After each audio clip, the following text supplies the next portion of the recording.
them towards the end of today's webinar. Now I'd like to turn it over to our C2HR board member, Angela Conklin. Angela?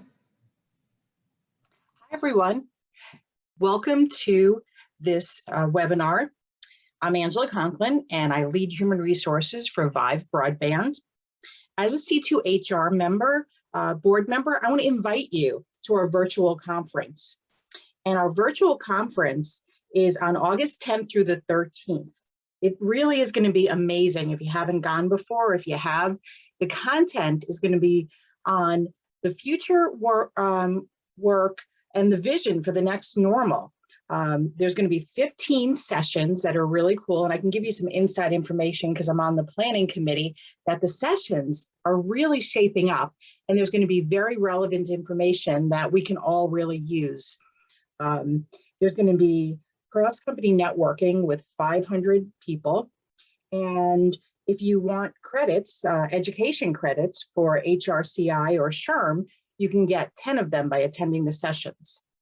The cost is $199 for C2HR members, which really is not bad at all. And the details and the online registration can be found on c2hr.org. Okay, so now I'd like to thank our sponsors. C2HR is able to offer sessions like this for free to our 4,300 members, thanks to the generosity of our champion sponsors, Charter, Comcast, NBC Universal, as well as the Cable Center, Warner Media, Cable Fax, Carlson Resources, ESPN, Mediacom, and all of our other sponsors. Thank you. So today, which is going to be really interesting, our panel is on the hybrid workplace. It's something that we're all really struggling with and really trying to figure out. So it's so relevant for us. And we're going to really, we have a great panel that's going to share a lot of great information with us. So today from Vyve Broadband, we have Melanie Hannasch, and I know her. That's why I can pronounce her name. We have Marin, and he's from ESPN. Susan Kohuth, which I'm going to butcher her name, and Renee Riviere from EUA, and Beth Ridley, a change management consultant. So C2HR really appreciates all of you spending time and sharing your knowledge and wisdom with all of us. So thank you, and Susan, let's get things started. Okay, that sounds great. So hello, everyone. My name is Susan Kohuth, and I'm a senior interior designer with EUA based in Denver. Throughout my career, I've focused on workplace design. While I've worked with clients from multiple industry types, research and development, high tech, and professional services, I think all organizations have some underlying commonalities related to how their workplace engages their employees and creates a healthy and stimulating work environment. According to Manpower Group President Becky Frankowitz, today, there are more job openings than before the pandemic and fewer people in the labor force. Economists additionally level to a widespread reallocation of labor, like rounds of musical chairs on a mammoth scale, in which employees are reevaluating their choices and moving between industries. Because of changes occurring in the workplace, Manpower also noted that skills like resilience and collaboration are more important than ever. Today, we'll delve further into what employers may be planning and what workers want. We know this is not a one-size-fits-all approach, and every company we have talked to is laser focused on their decisions to uphold or strengthen their culture, as well as attract, engage, and retain top talent. Just a reminder, we have chat box open for questions or comments, or if you want to share experiences and ideas with the group as well, that would be great. And now, Luis, I'll let you begin the panelist introductions.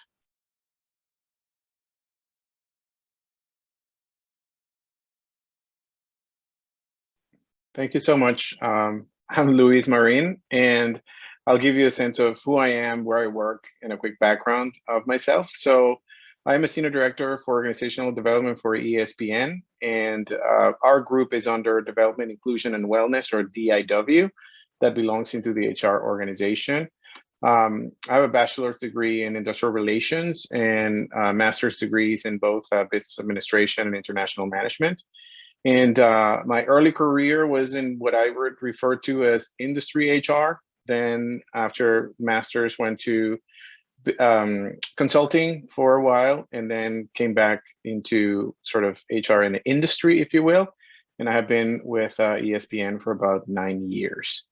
In terms of my role in what we do that sort of influence the office experience, I think it'd be very arrogant to say that we manage that, because we don't. I think it takes a village, and not only from an HR standpoint, but from departments across the organization, everyone has a handle on what culture and employee experience is. But we do try to influence it by making sure that we have an organization that is clear in how we should organize, is clear in terms of employee engagement, and it's also prepared to go through changes. And that's kind of how we see the organization.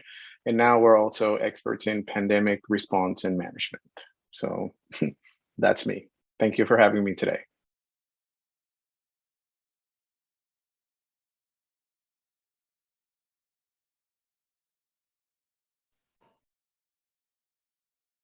And Melanie, I think Yes, yeah. you're next. Good afternoon, everyone. Thank you for having me. My name is Melanie Hannasch. I'm the Senior Vice President of Customer Experience at Vyve Broadband. I've worked in this industry as far as cable MSO operators for about 15 years. I've been with Vyve for about the last 2. We were part of an acquisition process with several other MSOs. So prior to that, I was with Northland, which was acquired and blended in with Vyve Broadband. As far as my role, obviously, the customer experience is definitely very important as far as the customers we serve, but my customers are also my employees. My job is to make sure that they have the right tools, the right workspace, and the right mentality and morale as far as what they do each and every day. And I work very closely with our human resource department to make sure that we are providing those things each and every day. About a third of the company reports underneath of me. I manage both of our call center sites, or we have 3 different call center sites, and then we have 3 different dispatch teams. So most of my staff would sit in an office if we were not in a virtual environment. And so that work environment and how we come back to that site, whether it's fully on-site, virtual, or hybrid, is very important to my team's performance and the efficiency that we can make them operate each and every day. So thank you again for having me. And I'll turn it over to, I believe Beth is next. Hi, everyone. Thank you very much for having me. I'm excited to be part of this panel and learn from the panelists also. So I'm Beth Ridley. I'm actually a workplace culture consultant.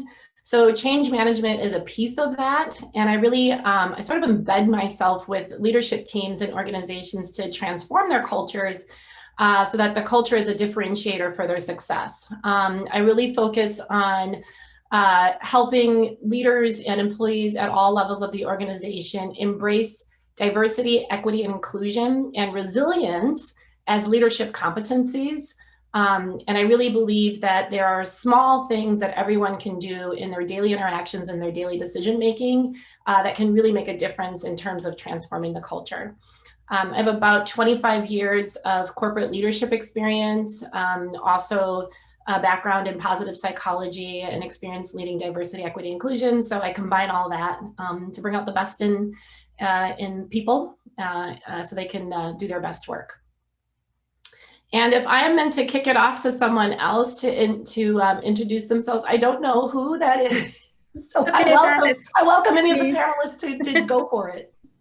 Perfect, thanks, Beth. Renee Riviere here. I'm a senior interior designer and associate at Epstein Ewan Architects. I spent over 10 years working out in Denver and the Western region prior to returning home here to Wisconsin, where I've been for like the last 6-7 years.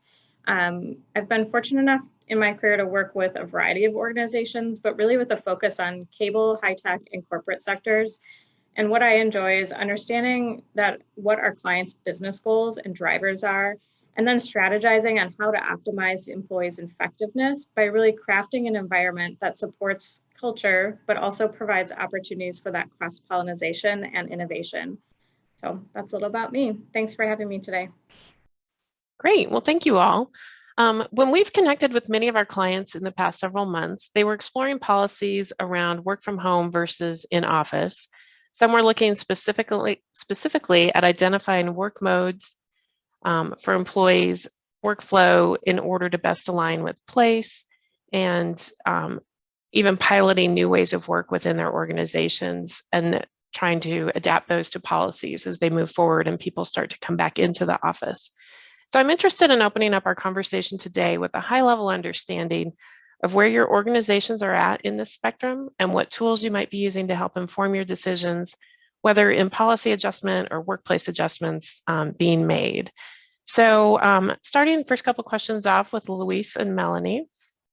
Do you foresee opportunities for new ways of work, ways we meet, ways we engage, et cetera, or new behaviors to continue to further strengthen the desired culture?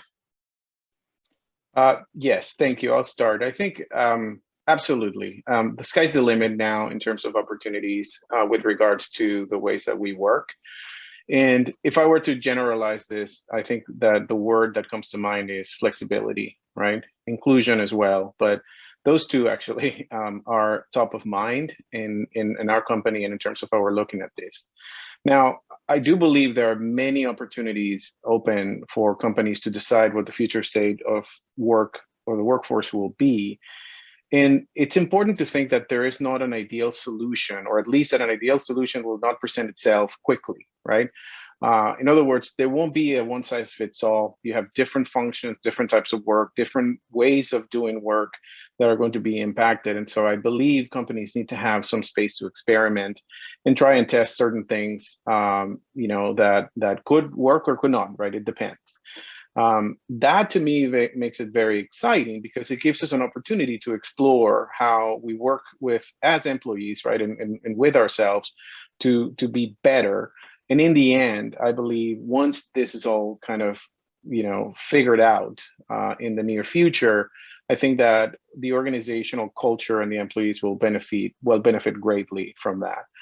I will also have to say that it won't be easy. We will struggle with how we're thinking about this, how we're, as we learn this new way of working, and as we manage teams, we're going to have to see how we react to that. But I do believe that things will work out in the end. I'm also very curious because I believe we're kind of in a roller coaster of sorts where we're getting near to that point where things are going to start dropping very quickly as we approach the fall, pun intended, by the way. But as companies start bringing people back in the September, October timeframe, as the majority have been announcing, I think we'll start seeing a bit more. In the end, again, I think that taking it easy, piloting your programs, giving space to fail if need be, and then recover fast from that is where we're going to find the best and the majority of the opportunities, and that will shape HR work or a portion of HR work for the next 5 years. Sure. Yeah, no, I agree with what Louis is saying. Flexibility really is the key here, right? I think it's more about listening to your employees today than ever before, right? You have to meet them where their needs are at.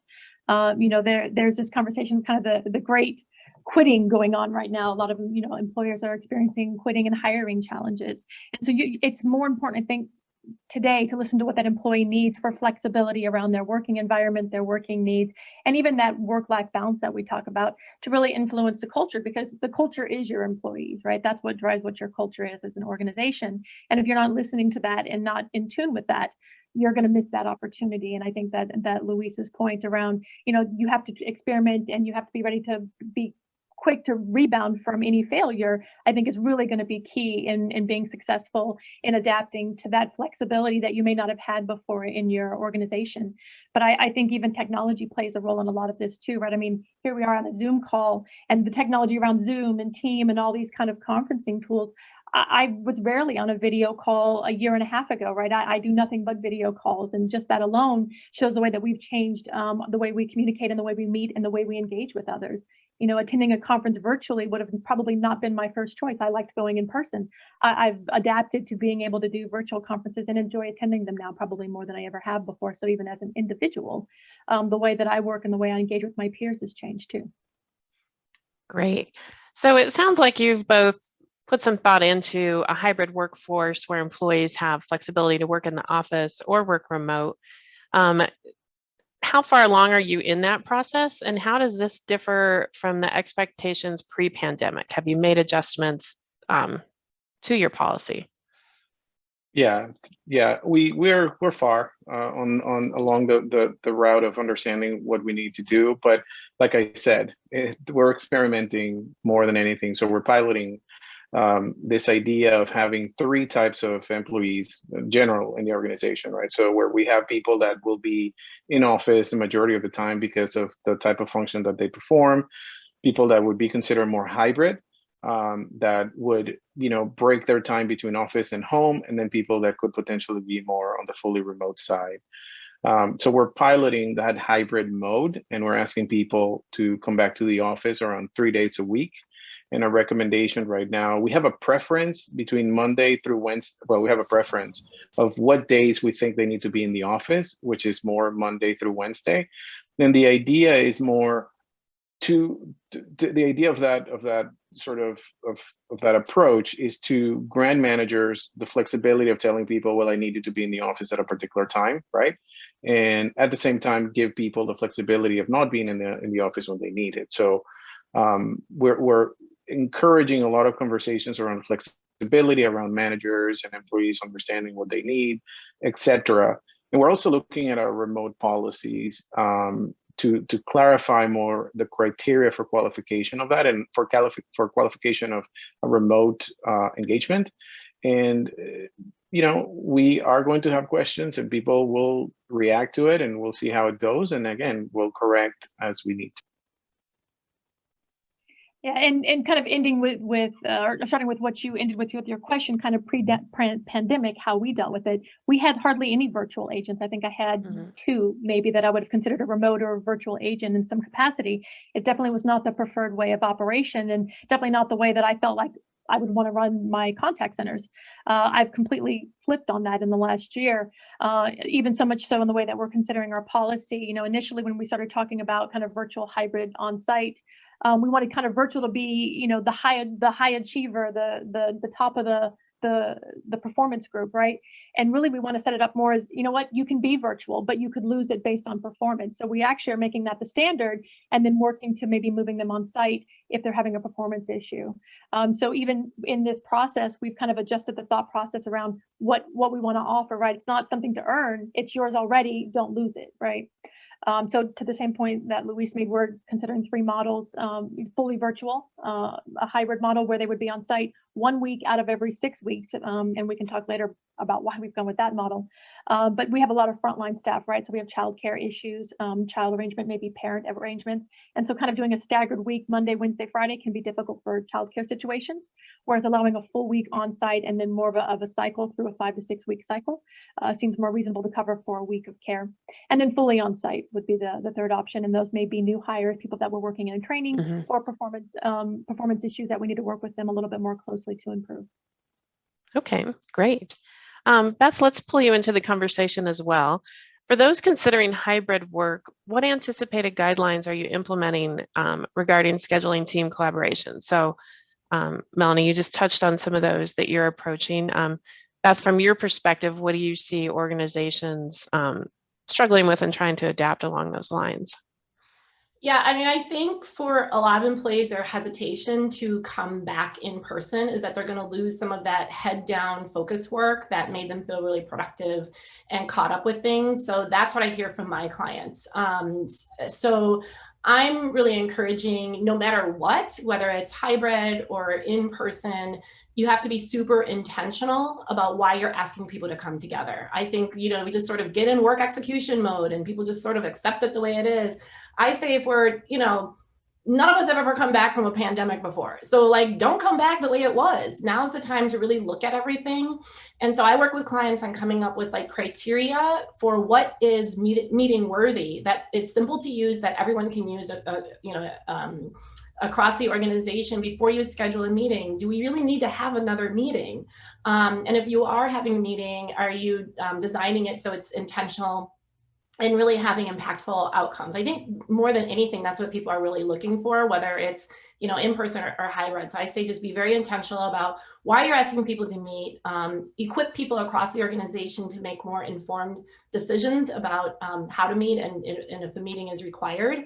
I'll just give you a little tip here. So like one of the absolute best leadership books I've ever read has nothing to do with leadership per se, but it's The Art of Gathering by Priya Parker. I know some of you are familiar with it. I actually picked it up because I was planning a party and I just wanted party planning tips.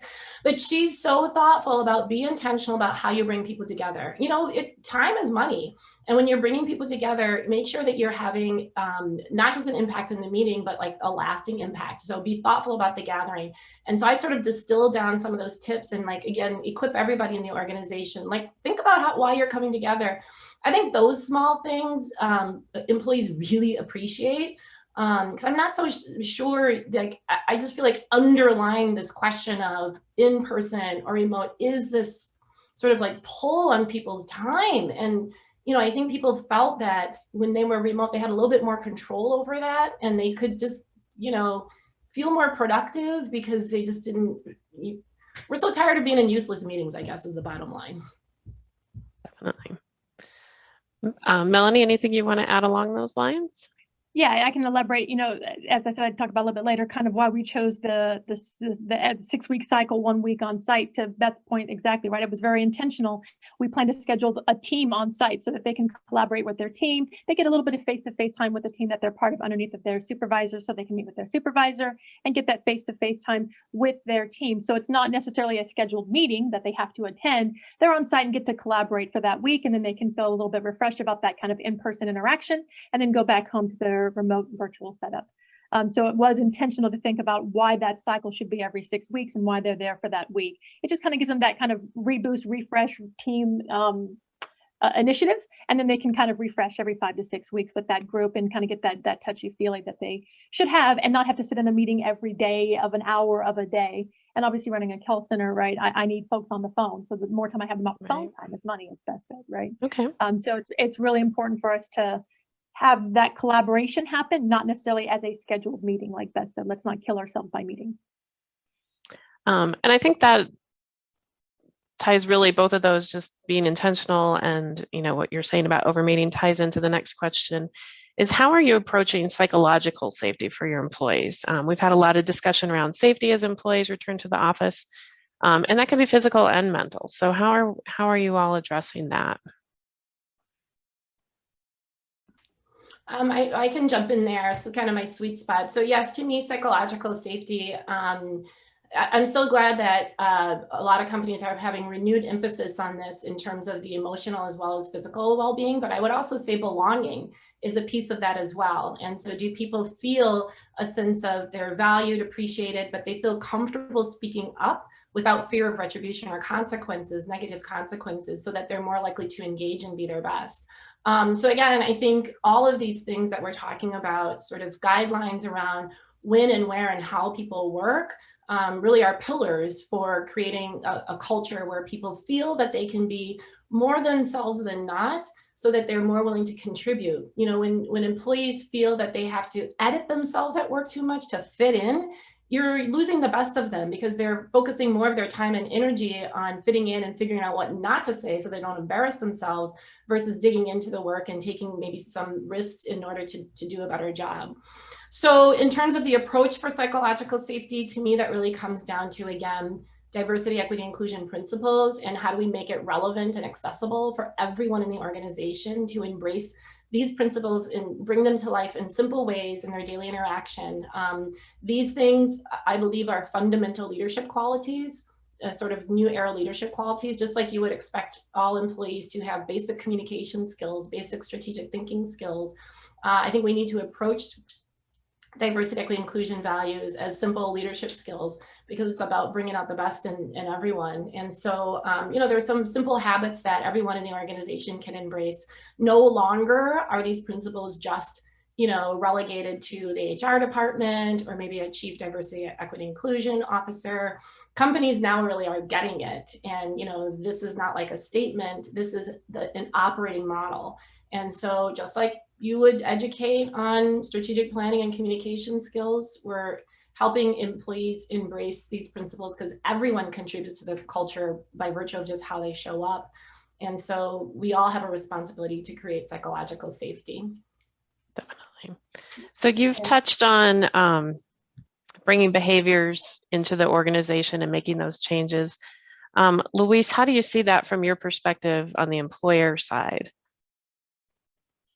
I think more than changing behaviors, I think we need to enhance a few behaviors, right? And we've been talking about flexibility, but you can add, to that, obviously, inclusion, communication, collaboration, performance management. All of these are, in general, things that we wanted our managers and our employees to do. And so to me, it's more, how and not the what, but the how to do it, right? And so we are looking to upscale our managers to learn to work better with this hybrid sort of teams. And this idea for us kind of translates into, we need to make sure that they understand how they're communicating with employees, how to drive performance of these sort of dispersed teams, make sure that they understand what flexibility means and what collaboration means in the context of our company. And I'll give a brief example that I didn't talk about before, but there is a need for understanding and agreement within the companies, right, around what flexibility means and what, for example, collaboration means, et cetera, for that company. You could argue that Jamie Dimon with JP Morgan, could say that, again, too much flexibility doesn't breed collaboration in his mind, and that's how he's driving his organization to be. And so we have a kind of slightly different way of thinking about it, right? And so we want to make sure that employees have a bit more flexibility, et cetera. We're also in a different business, so I'm not judging. But the point is that we want to make sure that people understand, and managers in particular understand how these things, how we're defining those things, and then understand what are the expected behaviors associated with it. And we're getting in the direction, again, flexibility, inclusion, communication, collaboration, performance management, and well-being, which we talked about as psychological safety, but there's also physical safety. And so from that perspective, when it's on the physical safety side, I think the rules need to be clear for everyone. So our campus is, fully full of signs and directions, and there are tools available for people, et cetera, to understand what the guidance and the guidelines are. And I think basically clarifying the rules of the game is important as well. Mm-hmm. That's great.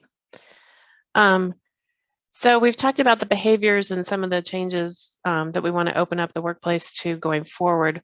What are some of the recommended steps to addressing change management with this transition to a hybrid work environment? Any critical pathway items? Renee, maybe you want to hop in here. Sure, thanks, Susan. So we kind of touched on a couple of these already, but I think it's a good item to talk about. And I hate saying this because I feel like we're all surveyed out, but surveys I do think are important.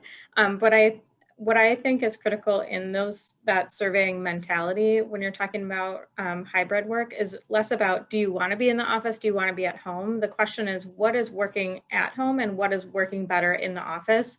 And then let's craft that approach and that story around the results. So it's really about, employees feeling heard and connected, so that the messaging and engagement should be, again, around supporting the business goals, but also supporting that individual, which ultimately translates into the environment and how we can support through space.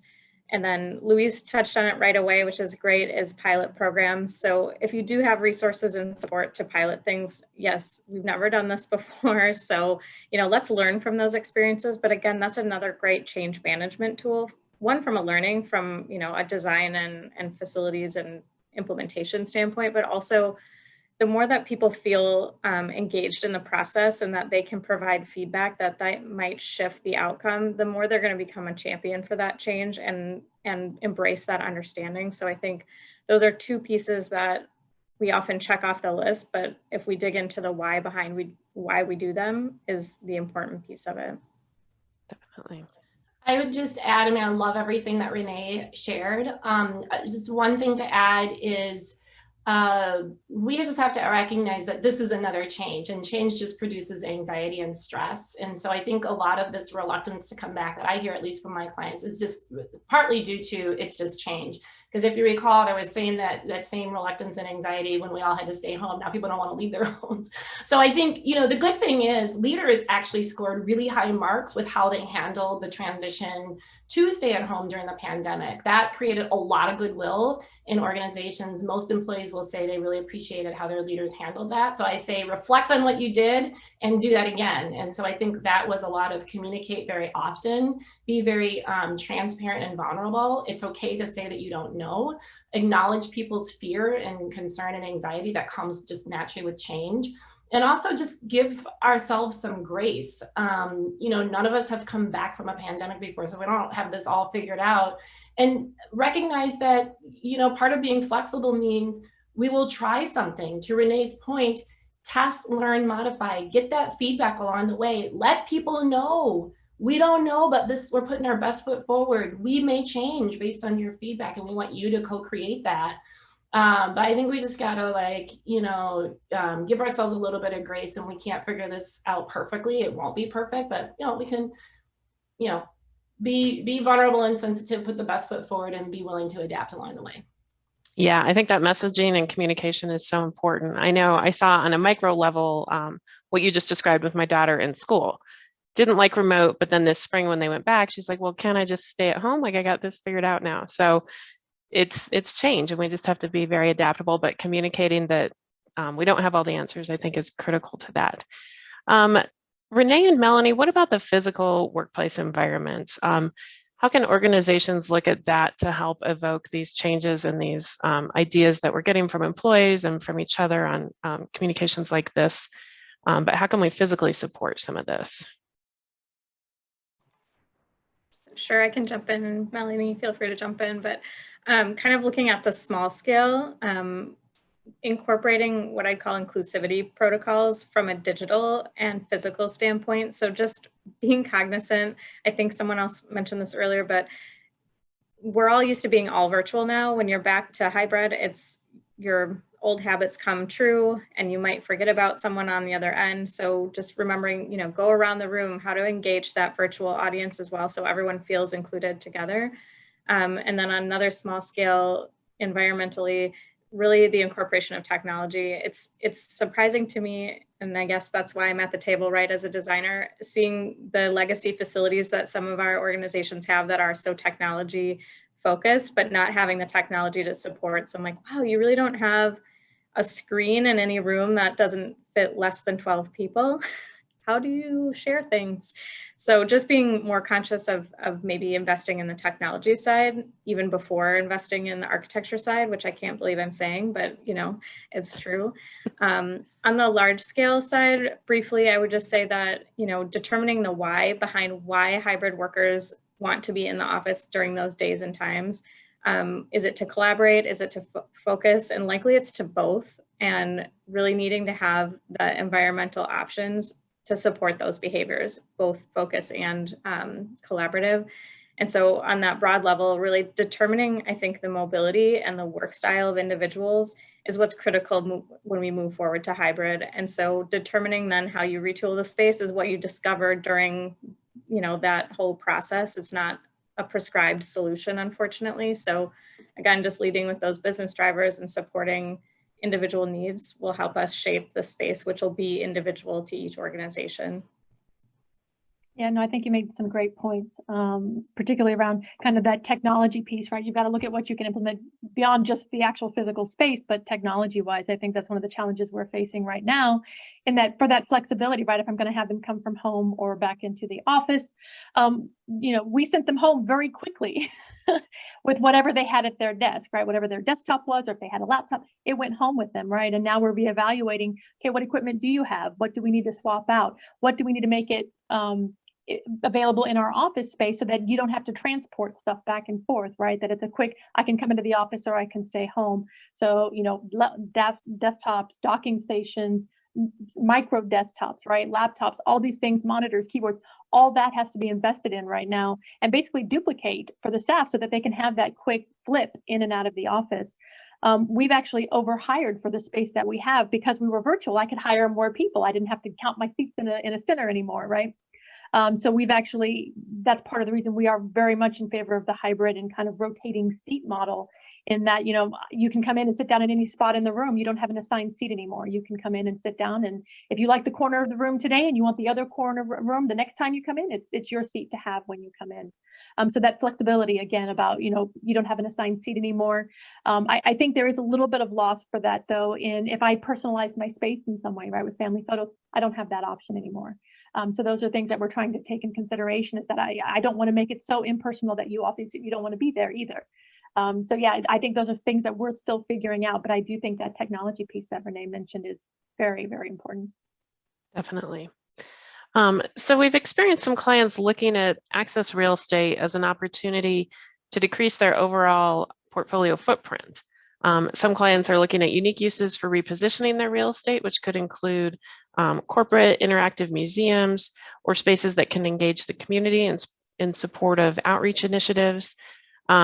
And like you're saying, Melanie, we've heard that many telecommunications customer care or call centers are staying remote. So that obviously, in your case, it works to your benefit. You can increase the amount of service that you're giving without having to increase your footprint, you know, every time you add somebody. So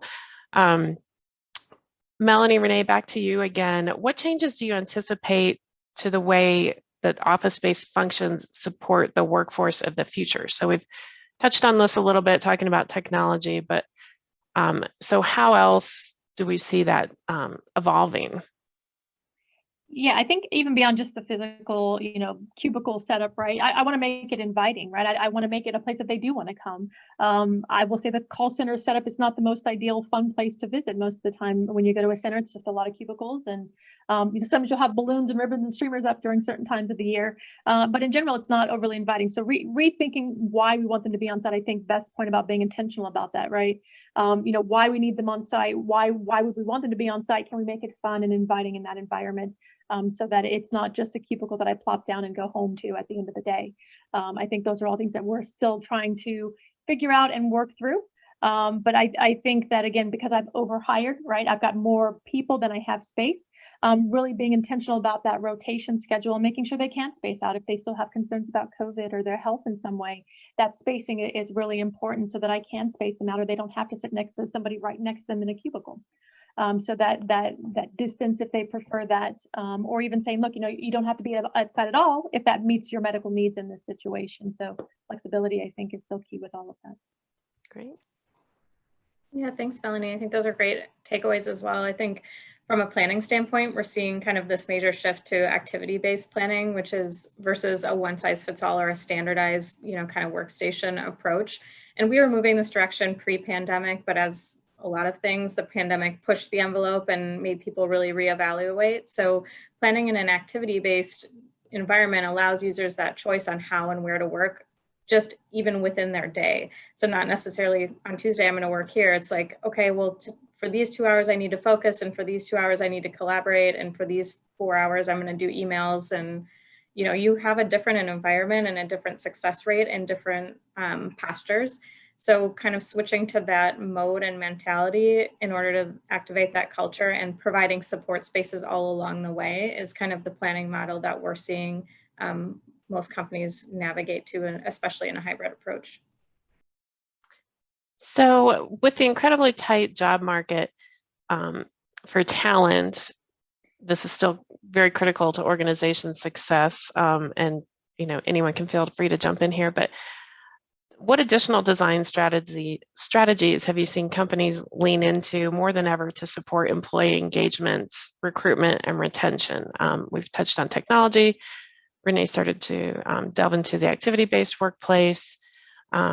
What other, you know, are there amenities? Are there, you know, just beyond the flexibility and the things we've touched on, additional things that that will help you grow that workforce in the future? I can share a few. I mean, I think, you know, in this environment, we're really focusing the conversation, or companies are really focusing the conversation on how much are employees at home versus at work. And I feel like we're missing out on some other opportunities for flexibility that employees really appreciate, just having a little bit more control or agency over how they get their work done. So a couple of examples would be flex time. Sometimes it's not so much like, you know, where you're working, but if you need to start your day a little bit later and maybe end later, or start earlier and end earlier or something like that. I just don't want some of these, you know, tried and true things to get lost because it's really, you know, we're so focused on the physical space. Is it remote or at home, remote or at work? Condensed schedules, you know, and by the way, all of these I did early in my career, and I was able to still grow my career. I'm so appreciative of it. And I think we have to recognize where people are in their life stage, especially women, I think, and we want to make sure that we're creating spaces where they can stay and grow their careers and not be penalized. Yeah, so condensed schedules for a while, I worked full time, but I worked 4 days a week and I had my Fridays off. And then another one, I think, back to the topic around, you know, meeting fatigue, is companies really thinking about meeting free zones, either at the team level or the all company-wide level. It's a little bit better to be able to protect your time if everyone is sort of on board doing it. So you might want to think about, where does it make sense to just, you know, say, you know, during this day at this time, we're going to try our best to not have at least internal meetings. So I just think that there's so many other things. To Renee's point, or maybe Melanie made it, ask what employees are doing that's actually working, and how do we elevate some of these things? Because I just feel like there's so many more options other than like, is it home or at work?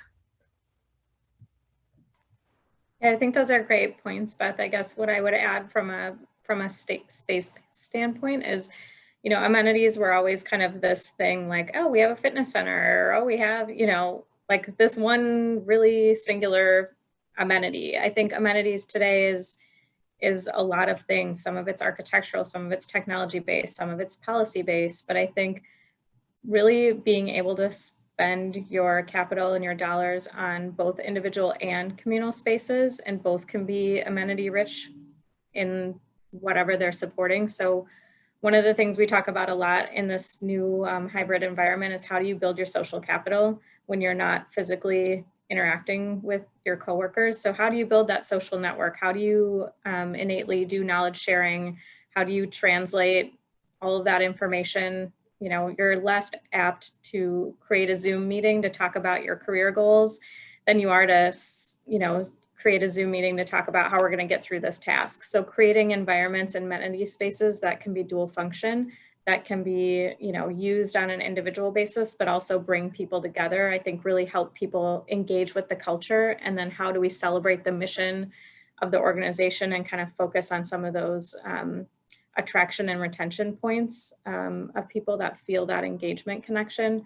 And then again, it's like a broken record, but making sure we have individual amenities as well. So if I can't focus because 20 people next to me are on a Teams call, and sometimes with each other, which is fun, you know, we need to be able to support that focus space too. So it's not all about the cool work cafe and the cool collaborative space. It's individual as well. Okay. Anybody else want to chime in there? All right. Louise, how do you look at measuring the success of a hybrid work environment? Well, it's a challenge. We're not as there yet. Excuse me. I think that the success of the hybrid environment is going to be basically determined by whether or not the company continues to have the expected results from employees, and at the same time has the same engagement that they need from employees, and have employees that are happy, etc. So where I'm going in the direction of is, there are many factors that need to be measured, and I think that they are going to be cultural in nature to the organization. They're going to be individual to particular employees, and they're also going to be around how employees are performing and how managers are doing that. So in general, any measurement of hybrid work will have to include all of these factors in order for you to be able to declare it successful. And so again, if you focus just say on performance, people can be performing their jobs, but they can be incredibly unhappy. or they can be asked to come to the office to do their jobs, and they may not be performing at the level that they need to be performing, or not happy with, say, psychological safety, etc. So unfortunately, it's almost like an equalizer. You'll have to figure out what's the right mix by constantly talking to your employees around it, and then, you know, implementing policies to do that. But it's not, again, a one size fits all, and it needs to be looked at regularly for changes as people start, you know, as we move in time. And is that something that was in place before, as far as evaluating those different things with your employees, or is that sort of an outcome of this need to start creating change and then monitor how it's certainly evolving? It's interesting that there are many things that have been talked about today around how to think about this that I don't believe were there before the pandemic, right? So the fact that you know, organizations were moving to open spaces, et cetera, and active, you know, activity-based planning and so on and so forth, all of that was kind of there. But the pandemic and the realities of sending people home, and now the realities of bringing them back, have accelerated that and kind of upped the volume in terms of how you need to look at it. So again, it's degrees of attention. Mm-hmm. And I can tell you that before, when we were doing engagement surveys, we were not thinking necessarily about space, right? Because, well, your job, you do your job, and it was almost in the ethos of the organization that people needed to come and do their jobs. Right now, you have to add that. And this conversation around, for example, how do we think about the fact that I'm working and I could have people in video conferences right next to me, it's important now to look at. And before, maybe not so much. And so I do believe that, again, we're moving into a new way of doing business, a new way of working together, and it will require us to look at all the available variables to be able to gauge how successful we need to be. And by the way, that doesn't mean that you have to have high marks on everything. I mean that in certain instances, you'll have to make sacrifices. And in some instances, like, again, the example of JP Morgan, so people are going to choose to say, everybody comes to the office because this is what I value the most, which is physical interaction. And some other companies are going to say, no, I value more that people are happy so that they're as creative as they can be and innovative. And so if you need to do that from Kuala Lumpur, I'll buy you the ticket. And so those are the things that we'll have to grapple with and balance, but certainly not there before the pandemic in the level that they're in today. Great, thank you. It looks like we have a couple questions in the chat. Do we want to jump into a few of those right now? Sure, let me, there's some specific questions that have come for some of our panelists. Louise, John wanted to know, how did you decide on which 3 days would be in the office?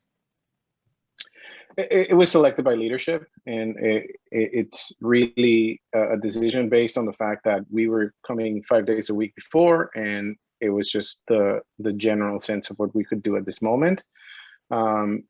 My understanding of some of that conversations with regards to having a block of 3 days versus, you know, or choosing whatever that block was going to be, was to essentially have a block, not to split it, if you will, and having what Apple did of like Monday, Tuesdays, and Thursdays, not have a space in between because it didn't feel right. But it's, like I said, it's a pilot, we're experimenting, and our leadership basically selected those days.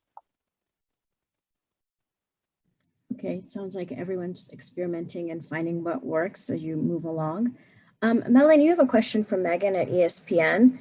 For the staff you bring back to the office based on performance, would you require the manager to be present too? And how do you manage the potential consequence of stigma, reputation of employees that are brought back? Yep, so our management has actually been on site consistently throughout the pandemic because the call center has been empty. So the management site has been on, management has been on site. So yes, we would require management to be on site. As far as the stigma, we have a mix of staff on site. There are some that have voluntarily come back already. We have staff that have internet connectivity issues, and so they choose to be on site for internet connectivity. And then, as I mentioned, we're going to have this cycle of hybrid a week at a time. So there's a good mix that it would really not stigmatize them in a way that I don't know whether you have an internet connectivity issue. I don't know if you're a new hire, maybe, and I don't know if there's, you're part of the team that's on site this week. So I feel like there's a good enough mix of what we would have on site at any given time that it would be difficult to say, I know that you have a performance issue problem. And those are not the only individuals on a site at any given time. Okay, great. And we encourage everyone to continue to add questions to the chat box.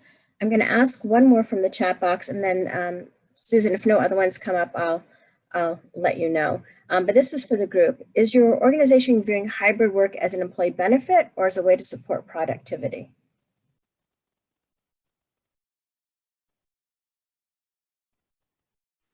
I'll jump in. I think it'll become both. I think there are going to be perks for organizations, and for certain organizations, they're going to use the remote work or the ability to work as a hybrid employee to recruit out of companies that don't do that. And so I do believe it has to be considered, as both. And there are other aspects to that that I believe are going to come into play, which are, in the form of, general perks and benefits associated with, if I'm working, remote, do I get to travel? Do I get my travel paid for the company? If I'm working remote, do I get to, design my home office, and is it being paid for by the company, et cetera? So there's, I think the sky's the limit on that too. There's a huge market for in-home office kind of type of benefits that would need to be explored, and that will be different depending on whether or not you're a hybrid employee or a remote employee, or if you're kind of an in-person in the office employee. Yeah, and I'll chime on this one a little bit too. I agree with Luis that it's both, right? It's a benefit and it's a way to support productivity. One of the challenges we were concerned with going completely remote at the beginning of the pandemic was how would that impact productivity? And overall, it was kind of a little bit of a slump, but we picked it right back up, and we actually have not seen any loss in productivity overall from our teams. As a matter of fact, it's actually gotten better over the last kind of 6 months as far as their effectiveness and efficiency in handling our call volume. We do use it for recruiting purposes. We are definitely advertising the fact that we offer, a remote work setup because that's what we're competing with, right? In the contact center world, a lot of employers have gone this route, and they use it as a recruiting tool. So to remain relevant and competitive with other contact center recruiting, we definitely advertise it that way. And I would add that I suspect that in time, employees will expect flexibility to be an expectation. They won't even see it as a benefit. It'll just be an expectation. So I think we're sort of trending in that direction, preparing for that. And it looks like we got one more question in the chat box from Victoria. What considerations are being taken into account when designing the hybrid work environment to preserve work-life balance for employees who have been living and working from their homes? Do you tend to put any safeguards in place to prevent the blurring of that line to prevent burnout and reduce turnover? Are your non-exempt employees experiencing that, or is it more prevalent with exempt employees?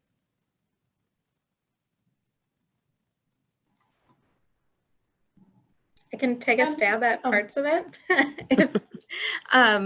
So from a work-life balance standpoint, I think what's interesting is, again, kind of even talking about large organization we were working with pre-pandemic, talking about amenities as a service and not necessarily an architectural piece, which is something that we do as part of our programming and planning process. But we talked about things like, is there parcel delivery? Like, are there Amazon lockers on site? Are there things that make deliveries or services to your home easier? One big one we were talking about and planning for was grocery delivery. So things like that you can check off of your life list early in the day, like, hey, I ordered all my groceries from Vyve and they're coming, tonight, and I just swing by the concierge desk on the office on the way to the parking garage. Helps me be more focused when I'm in the office and take that off my list. So I think we're seeing things like that come back into discussion. And also, this is more for leased facilities and organizations that have a large portfolio, but locations of offices. So maybe doing more touchdown, smaller scale, kind of almost pop-up offices in locations that maybe have a better commute time, again, based on all around where their employees are living and working, or living, so that working is not as far away. And then doing a centralized office that maybe they go to once a week and they stop at the pop-up a couple hours a day. So trying to manage that from a real estate portfolio perspective as well, and not just space. You know, I'll add that we all know that burnout at work is I say it was the pandemic before the actual, pandemic, but how to manage it is actually really so personal. And one of the best things to minimize burnout is leaders just being sort of intentional about the tone that they're setting, because I think a lot of people know intuitively what they need to do to boost their positivity and resilience, whether that be like taking a walk during the day, or just making sure that they get a run in or something like that. It's the guilt factor of stepping away from your desk, even for 10 or 15 minutes, that I think makes employees not do the things that they actually know that is going to help them.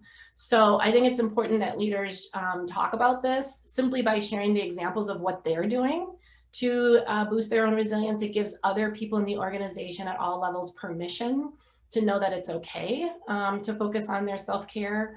And I think overall, we've just over-rotated to busyness equaling productivity. And I like to say I'm on a sort of a mission to make being busy the new smoking and doing nothing sometimes the new kale. Because kale is really healthy and it got sort of like this sexy overhaul.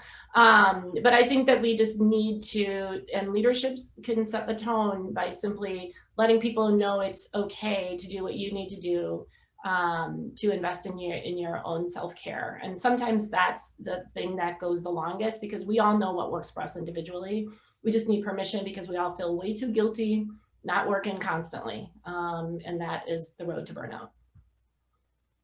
And I strongly agree with what Beth is saying, setting the example, talking to your team about where they are, right? Because you want to get ahead of that burnout situation for sure. And I definitely say probably more in the exempt employee than the non-exempt, because they have a set schedule, right? I'm sorry, the opposite of that. They have a set schedule. You work 8 to 5, you can't work off the clock, so they can clock out. It's the ones that are kind of, I'm on a salary and I can work any hour of the day that you need to help maybe find that balance a little bit more. But, to your point, right? Being not busy shouldn't be a bad thing. Finding that time and helping your team find that time. I definitely don't try to manage by the clock, right? If you've got your work done, you've got your work done. I don't need you to be there at your desk 8 to 5. If it's done, it's done. So I think those are all great points there. Great. Susan, we don't have any more questions in the chat box. So I don't know if you have a final question, as we have a few minutes left for the webinar. I think just taking all these things into consideration, what do you all feel is, for your organization, going to be the one biggest challenge? Is it the messaging? Is it just actually the execution? What do you see as just one challenge? I think it's being responsive, right? If you've made a mistake, if you've gone the wrong direction, being responsive to that and pivoting very quickly. I think that ability to not be the Titanic and avoid that iceberg is definitely going to be key to being successful. I think Lewis made that point a little bit earlier too. Mm-hmm. Yeah, and I agree with Melanie a lot.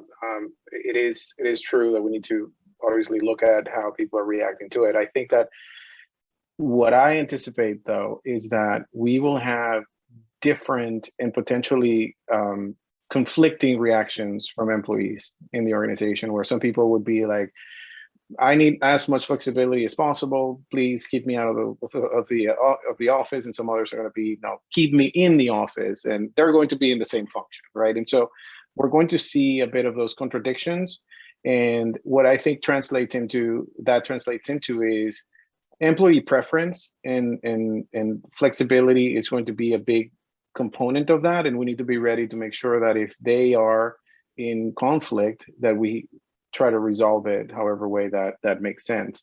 And with that, I also believe that this idea of the hybrid world and the new office and space is going to be important. So it's almost like yes, there's going to be some real estate savings from companies kind of closing offices and things like that. But at the same time, there has to be investment in the at-home office, in the configuring more conference rooms, for buying more technology to be able to have a seamless transition between your job, your house, and going into the office and things like that. And so I think those are going to be the challenges that are coming, because people would want them immediately, and I don't think that all of them will be there ready for them. And so we'll need to trial and error through this for the next foreseeable year, at least. So. Agree. I think it's going to take some time. Well, thank you all so much for your different perspectives and valuable insight I think there's a lot of opportunities and challenges. And I think, if we can all just collaborate on this together going forward, we'll definitely find some success. Thank you, Susan. Thank you, everyone. Thank you, everyone. Thank you all for being part of the panel today. And thank you for all of our C2 HR community being part of the call as well. Thank you to our sponsors, and we hope to see you all at the C2HR conference. Great.